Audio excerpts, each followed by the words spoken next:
इन दिनों देश में लोकसभा चुनाव चल रहे हैं। मध्य प्रदेश के गुना में तीसरे चरण में मतदान होना है। ऐसे में चुनावों को लेकर सभी पार्टी के नेता और प्रत्याशी प्रचार में अपनी पूरी ताकत झोंक रहे हैं। इसी बीच गुना के शिवपुरी से एक ऐसा वीडियो सामने आया जिसे देखकर आप भी कहेंगे कि नेताजी ने ये क्या कह डाला। दरअसल शिवपुरी विधायक कह रहे हैं कि वो झाड़ू भी लगा सकते हैं। आखिर विधायक ऐसा क्यों कह रहे हैं, देखिए हमारी ये खास रिपोर्ट। में चाहते थे कि महाराज साहब हमारे यहाँ से चुनाव लड़ें। मेरी पूरी जानकारी में इंदौर, भोपाल और ग्वालियर, बाकी चूंकि महाराज साहब और उनका परिवार बरसों से गुना, शिवपुरी, अशोकनगर से जितना लगाव रखते हैं, जितना प्रेम और स्नेह रखते हैं, उतना अन्य क्षेत्रों में नहीं। इसलिए उन्होंने आपके प्रेम को देखते हुए अपने क्षेत्र को उम्मीदवार के रूप में चुना। अपना कर्तव्य, अपनी ड्यूटी है कि उनके कद के अनुरूप हम इस चुनाव में रिजल्ट दें। महाराज साहब रायसेन में पिछले 50 साल से कांग्रेस जीता करती थी। इस बार क्या देवी कृपा है, स्वामी जी भूली गया नाम।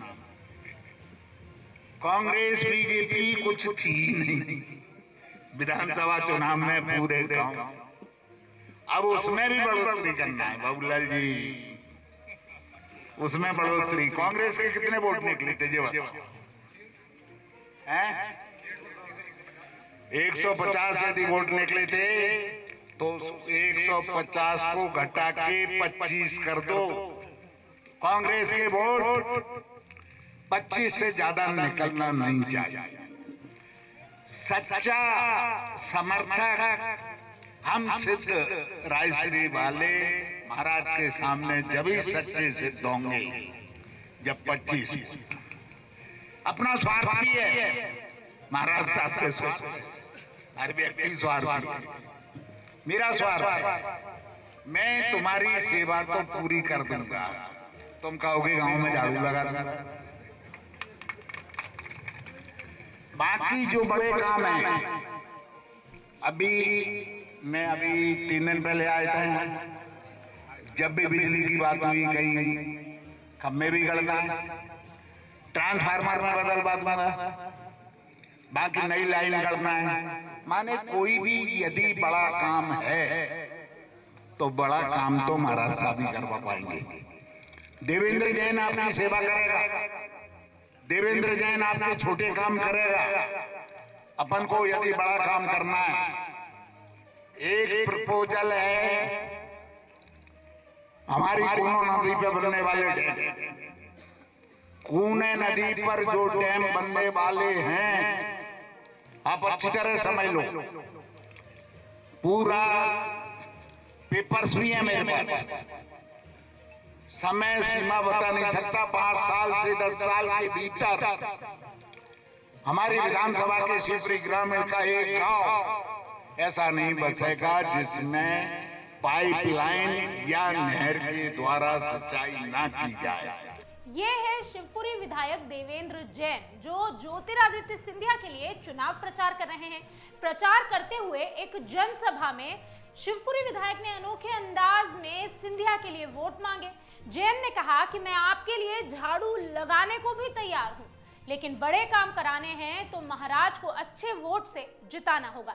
दरअसल शनिवार को ग्राम रायश्री में ज्योतिरादित्य सिंधिया की मौजूदगी में आयोजित एक सभा को संबोधित कर रहे थे और इसी दौरान शिवपुरी विधायक देवेंद्र जैन ने कहा कि वह जनता के लिए झाड़ू भी लगाने को तैयार है, लेकिन अगर बड़े काम करवाना है तो महाराज यानी कि ज्योतिरादित्य सिंधिया को बड़े अंतर से जिताना होगा। उन्होंने ग्रामीणों को संबोधित करते हुए शिवपुरी विधायक जैन ने यह भी कहा कि मैं जनता के हर छोटे काम करने को तैयार हूं, यहां तक कि झाड़ू लगाने के लिए भी तैयार हूं, लेकिन क्षेत्र में बड़े विकास कार्य करवाने हैं तो महाराज को बड़े अंतर से जिताना जरूरी है। बड़े काम महाराज ही कर सकते हैं, छोटे काम के लिए मैं तैयार हूं। इस मौके पर विधायक देवेंद्र जैन ने कहा कि सिंधिया जी का इस क्षेत्र से बड़ा लगाव है। उन्हें कई जगह से चुनाव लड़ने का ऑफर था, लेकिन इस क्षेत्र की जनता से प्रेम और स्नेह वह करते हैं, इसलिए उन्होंने क्षेत्र को चुना। इसलिए अब ये हमारी जिम्मेदारी है कि हम उन्हें बड़े अंतर से चुनाव जिताएं। शिवपुरी विधायक देवेंद्र जैन ने अनोखे अंदाज में वोट मांगते हुए जनता से कहा कि क्षेत्र में बड़े काम होना जरूरी है, जैसे बिजली के खंभे लगाने हैं, नए ट्रांसफॉर्मर्स लगाने हैं, बांध बनाना है। इन सभी काम के लिए हमें महाराज का साथ देना जरूरी है, उन्हें बड़े अंतर से जिताना होगा। छोटे काम करने के लिए तो मैं हूं ही, लेकिन बड़े विकास कार्य हमें महाराज के सहयोग की जरूरत जरूर पड़ेगी। इसलिए महाराज के हाथों को मजबूत करने के लिए हमें आगामी 7 मई को मतदान वाले दिन अधिक से अधिक वोट डलवाने हैं, जिससे महाराज बड़े अंतर से चुनाव जीत सके। इस दौरान उन्होंने ग्रामीणों को संबोधित करते हुए ये भी कहा कि विधानसभा चुनाव 2023 में ग्राम रायश्री में कांग्रेस को मात्र 150 वोट मिले थे, लेकिन अब लोकसभा चुनाव में 150 वोट भी नहीं मिलना चाहिए। कांग्रेस के अब मात्र 25 वोट आने चाहिए। बहरहाल विधायक की इस अपील से जनता को कितना फर्क पड़ेगा ये कहना तो मुश्किल है, लेकिन नेताजी का ये जो बयान है वो इस समय जमकर वायरल हो रहा है। नेताजी के इस अंदाज पर आपकी क्या राय है, कमेंट बॉक्स में हमें जरूर बताएं। अगर आप ये वीडियो YouTube पर देख रहे हैं तो हमारे चैनल को सब्सक्राइब करें और बेल आइकन को दबाना ना भूलें। अगर आप Facebook पर ये वीडियो देख रहे हैं तो हमारे पेज को लाइक करें।